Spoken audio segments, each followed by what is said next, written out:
1480 KCIM Sports presents KCIM Sports Rewind. A look back at the week in high school sports. Brought to you by St. Anthony Rehab Services. Here's Sports Director Jeff Blankman, John Ryan, and Jeff Honnold. Welcome to another edition of KCIM Sports Rewind here on a rainy, dismal, dreary Tuesday morning. Kind of the same story, different week going on here. It's Sports Director Jeff Blankman, Jeff Honnold, and John Ryan along with you, along with somebody who's going to class up the joint, we hope. Right? Right? Blankman, you booked the guest this week, hope right? in there like you're not sure. Well, I work with you guys every week, so I always hold out hope, but generally I walk away disappointed. It's a low bar. It is. If you set high. the bar low, you're never really all that disappointed. So, Jeff Blankman, tell us who we have in studio with us this morning. We have Allison Schweers with us here today. Allison, of course, a former Kemper grad and over at DMAC Golfing, has just graduated from DMAC and going to be heading up to BV. She has been a tremendous golfer for her entire career. So we appreciate her joining us. She was at the Cattleman's golf outing on Friday, and she happened to be working in the same area. Well, I'm going to set up a tent near a beer cart. I mean, that was pretty simple math, and she was running the beer cart. But she was bored, so she got out her clubs and starts chipping. And she drops 3 chips on the tee-off block within an inch of each other. I couldn't have done that if I walked up there and dropped them. That's what you call practice, I'm assuming, right, Allison? Is that the deal there? Oh, yeah. Always I'm practicing. going to need you to pull the microphone over a little bit closer to you. There you go. So, yeah, always practicing. That's what it kind of takes. I mean, so talk about your career so far. I went to DMAC. A lot of success going on there. My first year, we had a couple good players, so I was playing as like the 3 spot and had a lot of success. We qualified at Otter Creek in Ankeny, and that's where I went to Mesa after, can't remember what place I took. And then we went down there for a week and played 6 days of golf in the hot weather, but it was a lot of fun. I was going to say, that's the dream, isn't it? When you come in to play golf on the next level, I mean, just let me golf every day. Oh, yeah. It was a lot of fun, but at the end I was ready to be done. I was tired. Is that right? Mm-hmm. And then this year in the fall, we went up to Mason City, and I actually took 5th place there. And then in the spring, I was just as successful as my first year. Went to Ankeny, Otter Creek, qualified to go to Daytona Beach for nationals. Was there for a week. Our first day, we actually rained out, but we played 3 tournament days, and I had a lot of fun. I think I'd rather go to Florida again than Mesa. A little tourism for Florida advertisement there. So you mentioned that first year down in Mesa, you were kind of ready to be done. How tough is it to golf in college as far as having the split seasons and the weather up here not always great, so you're battling weather and everything really bad probably in the spring? Yeah. It's hard. It was hard for us to play tournaments. We were always trying to find something in Kansas or even like Nebraska, just because there was snow on the ground here. Like, I think it was our first weekend in Ankeny.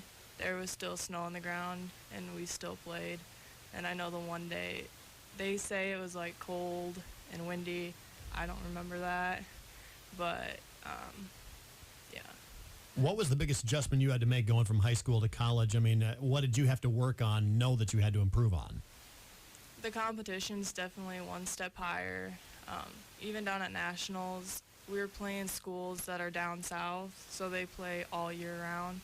So they're shooting under par, maybe a little over par, nothing bad. But yeah, the competition, and then coaches always were harping at us for short game, chipping and putting. It's kind of why they get paid. Yeah, yeah. So they can harp at you all the time. But our practices were always an hour with the coaches, and then we always spent like an hour and a half out on the course by ourselves, either playing, working the 50 to 100-yard range, putting.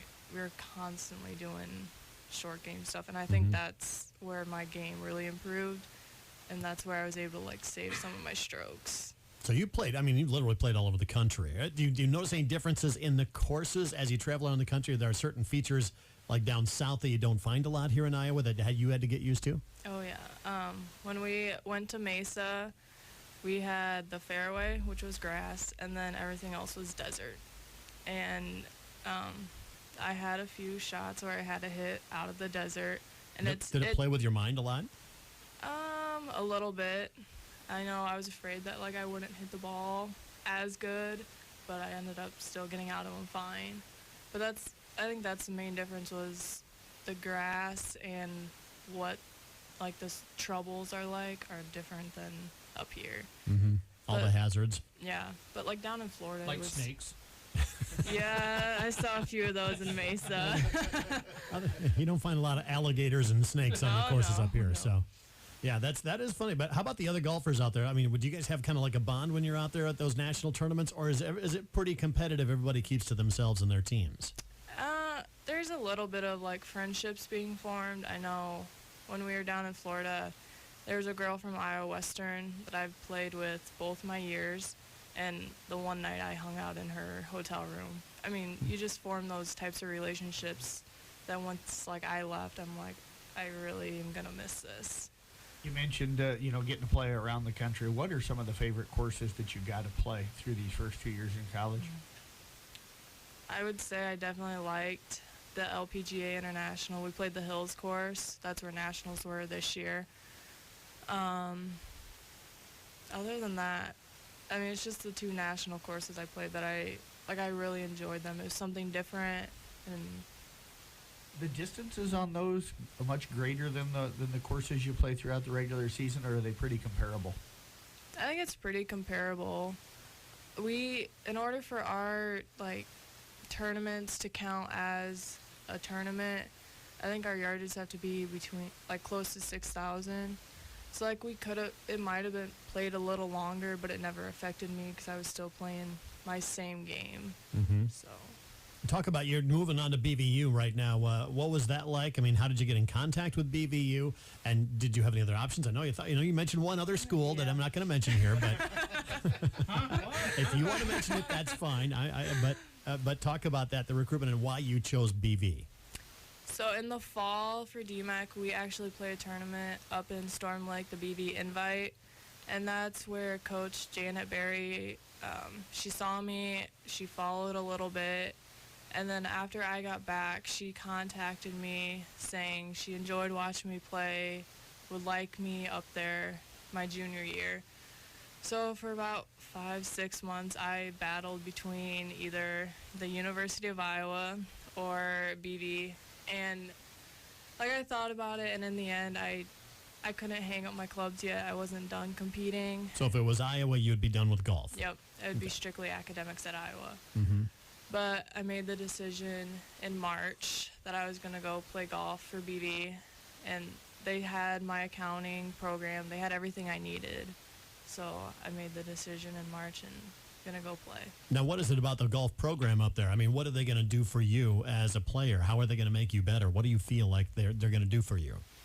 Coach has talked to me a couple of times. She and her husband both work together, and they'll work with the swing. They'll try and help me shave strokes here and there.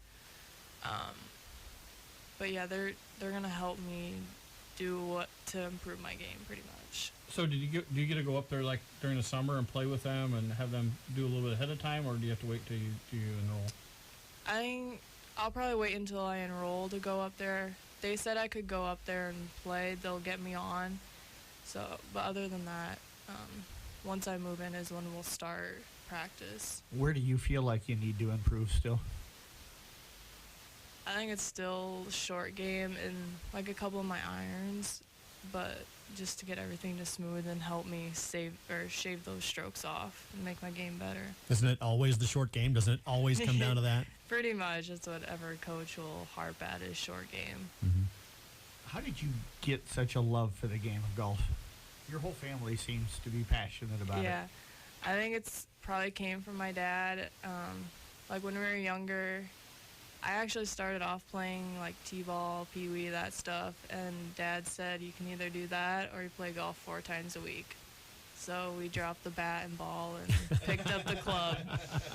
But I started playing golf when I was really young and have just enjoyed doing it ever since. What's the best tip you can give? Say there's a high school kid out there right now that really is kind of falling in love with the game of golf. What's the best tip you can give them early as far as either playing the game or how they approach the game? What's been the best advice you've ever gotten? See, I ask the hard questions. So, I'm going to tell you right now. I told her we wouldn't be that deep. I would just say, like, just go out and have fun. Like, don't worry about, I know, like, I've had, like, mentality. Just don't worry about, just keep moving on. Don't worry Don't about take it that. off the course with you. No, just don't worry about, like, that last bad shot because you have Well, many if she played more. with me, then she'd have amnesia.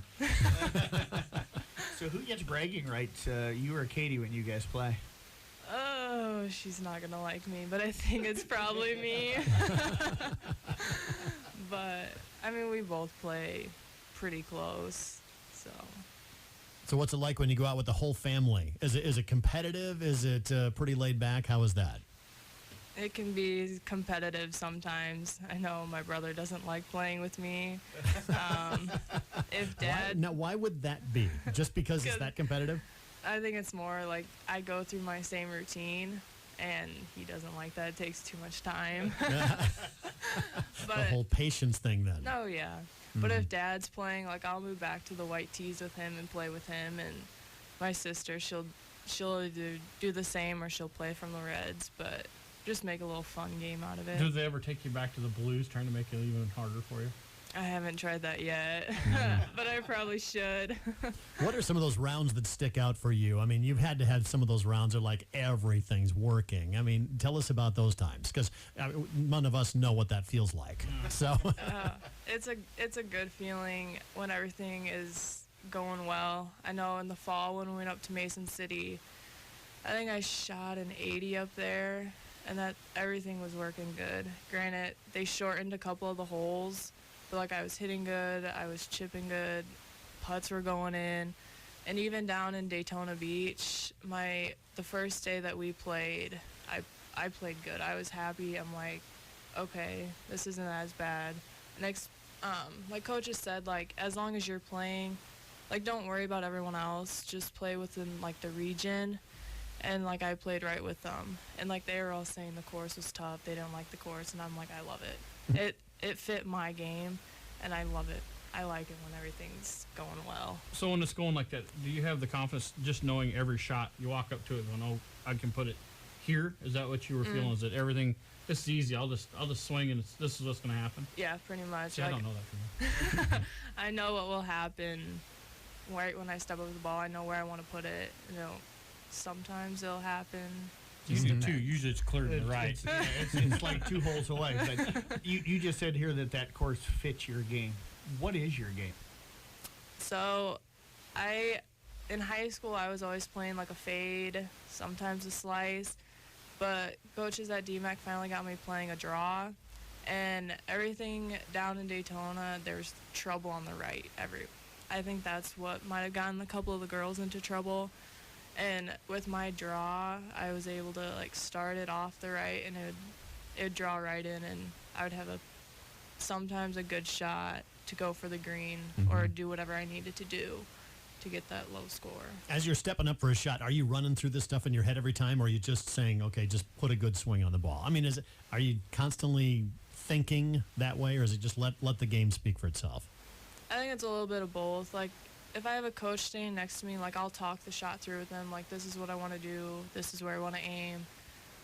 And they'll tell me just put a good swing on it. Like, you were thinking right. So, I mean, I do both. I think what I need to do and how, like, my swing needs to go to get that good shot. So what's more pressure, to recover after a bad shot or to not mess up after a really good shot or standing over that putt?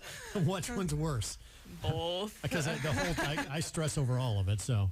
I know. It's like like the pressure will get to me sometimes if there's trouble, like water or hazard that I have to clear. Like I think I'm like, okay, I gotta put a good swing on this to get it to go, and sometimes that gets me in trouble. See, that's where I would be good. I've watched the U.S. Open. I want to hit those guys a shot out of trouble because I'm golden there. That's all I know. It's the fairway shots that eat me alive. It's the ones there with all the green around you that I've never been give you there. the problem. So, well, Allison, tell you what, thanks so much for spending some time with us. Good luck at BV. And when does everything start for you next year at Buena Vista?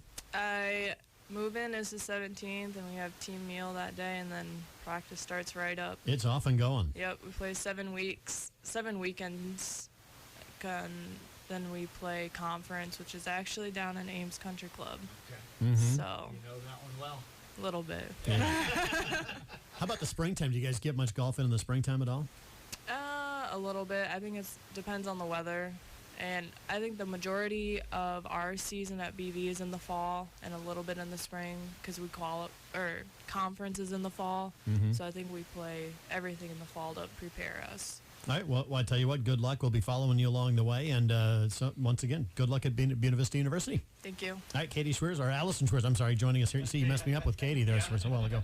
Allison Schweers joining us here on KCIM Sports Rewind. As the athletes at your house.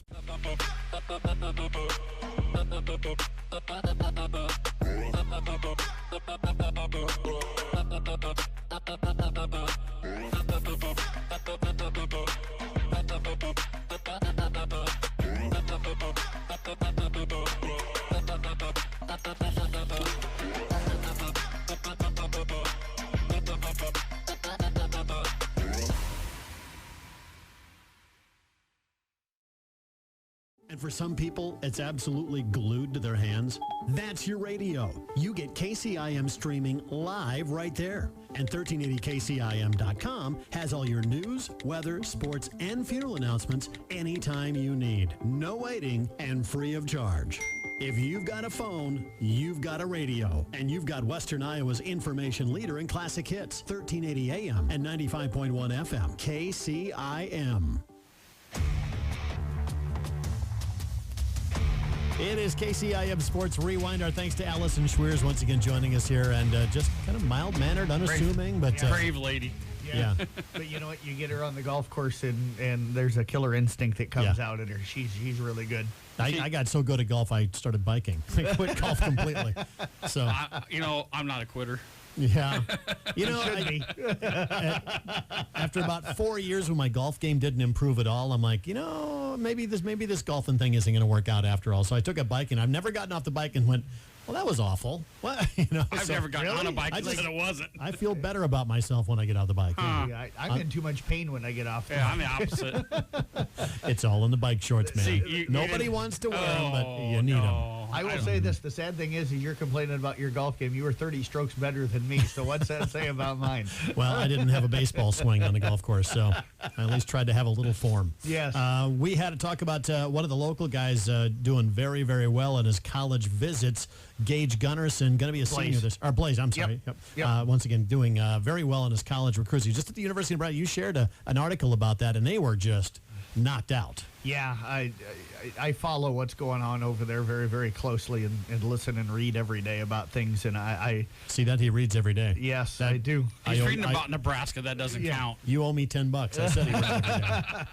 But I tell you what, they've really been kind of in love with him and his game and how he would fit their system over there since they started recruiting him, and that passion for him just continues to grow. I was listening to a little podcast last night while I was here doing the baseball, softball stuff, and several of the guys on there said that these are guys that cover Nebraska very closely. They were there, and they were like, he was the best player at the entire camp. Yeah, that means just they stood said flat yeah, out. Absolutely. So, And he was even telling other guys, this is how you do it. yeah, yeah. And if you saw some of the video that was put out, man, he is quick off the ball, uses his hands extremely well.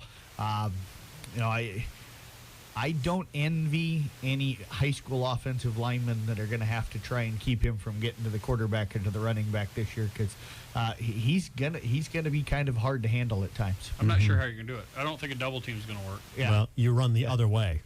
Yeah, but he's got the athleticism to be able to run him down. I think the interesting thing too is he goes to Iowa State this weekend, so it'll be interesting. I would not be shocked to see him verbal within the next month or so. I think he wants to get it done. I occasionally talk to him. I try not to pester him too much, or I did have a parent come up to me the other day at the softball tournament at Wall Lake, and they're like, "So how hard are you recruiting Blaze for Nebraska?" And I says, "Honestly, I'm not. I'll text him every now and then or whatever and say, how did the trip go? Those kind of things. But he asked me way back when the whole recruiting thing started to not bug him, and I've done that. So I'm allowing it to kind of play out, and I don't need to recruit him. But Coach Frost and Coach Chenander can do I'm pretty sure they got it job under control of doing that. But they were talking last night that he'll probably start off as an outside linebacker, but with his athleticism and his frame, they think he can get up into that 280 range and be a DN before his career's over and not lose any of that speed or strength or athleticism. So he might be a guy that starts off on the outside as a linebacker and then eventually kind of moves up to the line a little bit and uses that athleticism. They had a photo of Blaze in the Nebraska shirt as he was in that camp. I mean, what a physical specimen. Oh, yeah. When he walked in here the other day with khakis on and a hoodie, it was really kind of hard to tell. But, I mean, the guy is just absolutely everything those coaches dream they would be coming in. Well, I tell you this. I did see him getting over to the football stadium the other night. I was getting ready to go call a game, and I hollered at him and went over and had a brief conversation. And when I shook his hand, my hand is still trying to recover.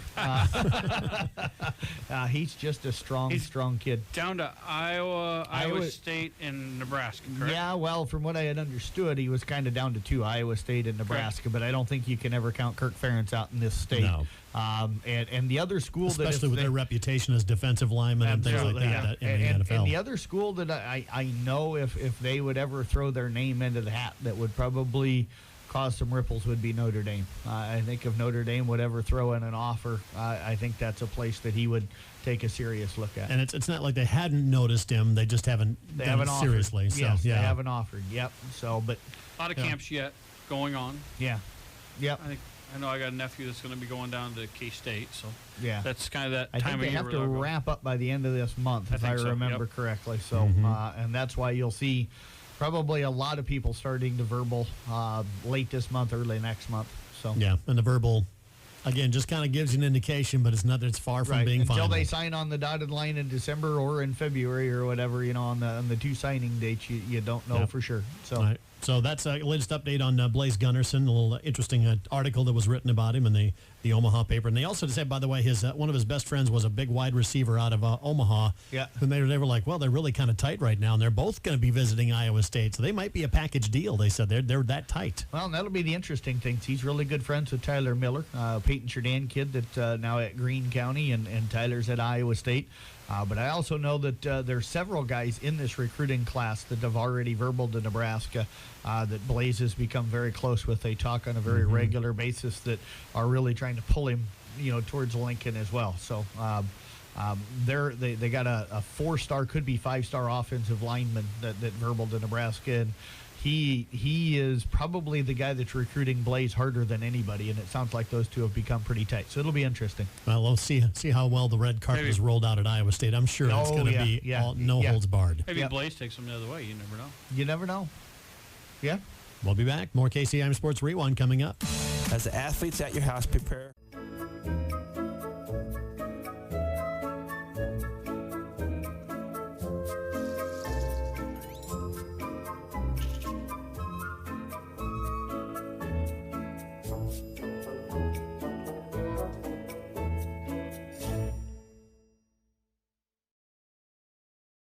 Rehabilitation Services at 794-5000 for sports injury and treatment rehab. This summer, it's all about gas and go.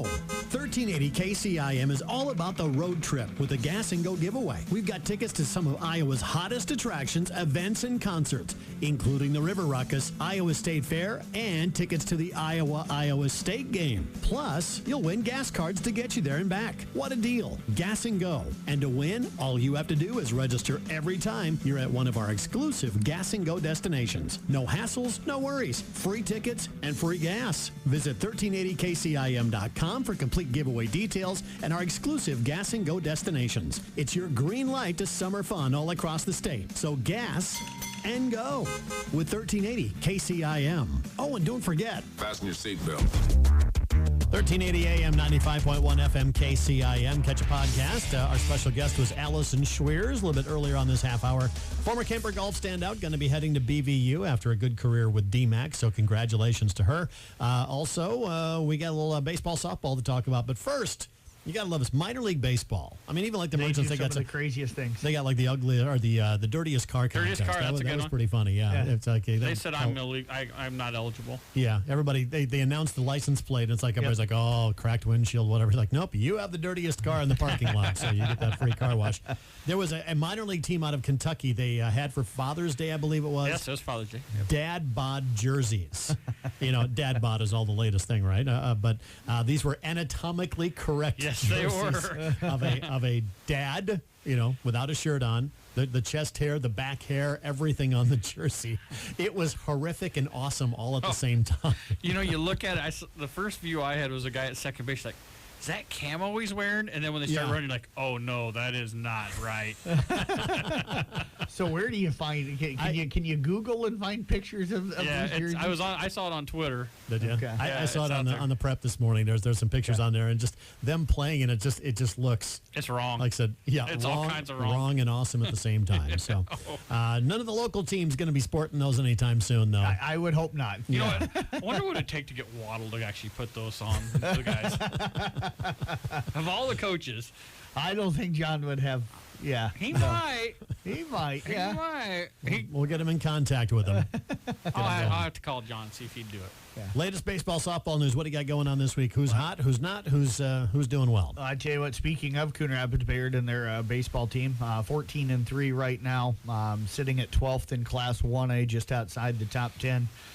Been playing really, really well. Got a nice win over Cam last week. Got a kind of a crazy finish against Exira Elkhorn Kimballton, where they were able to get 2 unearned runs on a strikeout to win the game.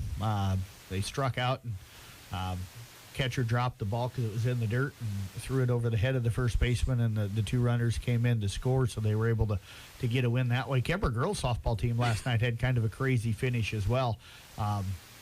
They had ended up have Lewis Central loaded the bases with 1 out. Line drive to Allie Mert. She caught it, threw the runner out at first for the double play to get out of trouble. So they win that one 1-0 and preserve the shutout. I talked to John Waddle over the winter, and he was excited about this team. You kind of, if you've been around him long enough, you can kind of read him, and he was downplaying it, but I finally got out of him. He knew if his pitching came around, his young pitching, that he would be. This is a team that would be pretty good, and it sounds like his pitching has been pretty solid all year long. Yeah, it certainly has been. And the neat thing about what they do is they really develop a lot of pitchers. So they've got a lot of different guys that can throw. They're always going to have their 2 or 3 aces, but they're one of those programs that can throw 6 or 7 guys at you and be competitive with just that. The fact they have 2 or 3 aces should tell you something about that program. Yeah, absolutely. Arweva baseball playing pretty well right now. Again, another young team, so they've had some up and down moments. We've got a lot of our baseball and our softball team sitting kind of around that 500 mark on the season right now. We've got a lot of really young teams, and I think you're gonna see that. Everybody's battling. Everybody will go out and have a really good game, and then they kind of come back maybe the next game and struggle a little bit. But, hopefully we can keep some of these young kids out and start to develop a little bit of, seniors on teams and stuff like that. Especially on the baseball side, though, you see it where maybe they have to just bring a pitcher in, a young pitcher, a freshman, to throw in there because they run out of arms for the week because they've played so many. So you really see those lopsided if somebody gets in a little bit of trouble, and they can't take them out. They don't have anybody to put in there. Yeah, Kemper's baseball pitching really well right now. Hitting has been up and down. Defensively, they've been up and down a little bit. I like the way, even though Carroll's not getting a ton of wins right now. I mean, they played 7th-ranked Ballard the other day and lost just 4-0. This is a team that probably, talking with the kids in the postgame afterwards, they were like, yeah, we'd have probably gotten 10 runs, by these guys a year ago, because they gave up a 3-run second inning and then held them to 1 hit the rest of the game after that. So it's a team that certainly has come on and is playing much better. Hopefully we'll get some bigger crowds to come out and start kind of watching them and cheering them on. That'll help out as well. I think all these area schools are going to make a run here when we get into playoff times. Most of them are playing pretty good ball and should be able to at least get a round or two in there and make a run. By the way, I'm going to say kudos to those kids from Carroll High, and Boone, who came in that night with the Play for Caden effort going on. That was spectacular from those kids, and just a very classy move by that program. Yeah, absolutely, and that you could see the care that the kids had and the compassion that they had for the family and what was going on that night. So that was really neat. Yeah, I think it's a young group at Carroll High that's played a lot of baseball, and I think they're starting to get it. Yep. They're starting to figure it out. So I look for them to be really be a tough out when it comes to playoff time. Yeah, and softball-wise right now, Glidden's struggling a little bit because they've got some injuries to their pitching staff, and they're trying to battle through it. They were the one team that was ranked coming into the year, but they've kind of had a tough year so far. Kuhn had a tough one last night, went over and played one of the perennial teams in Collins-Maxwell and had kind of a tough outing. Right now, I would probably say that the Carroll and the Kemper teams are probably the two softball teams playing better than anybody else right now on the softball diamonds. All right, that is KCIM Sports Rewind this week. And once again, catch a podcast available at 1380kcim.com. And, of course, our live stream feed with the help of our friends from Johnston Communications. Look for that, once again, either on the Johnston Communications Facebook page or our KCIM Facebook page. We'll be back next week, 9:30, with KCIM Sports Rewind. When you need to know, KCIM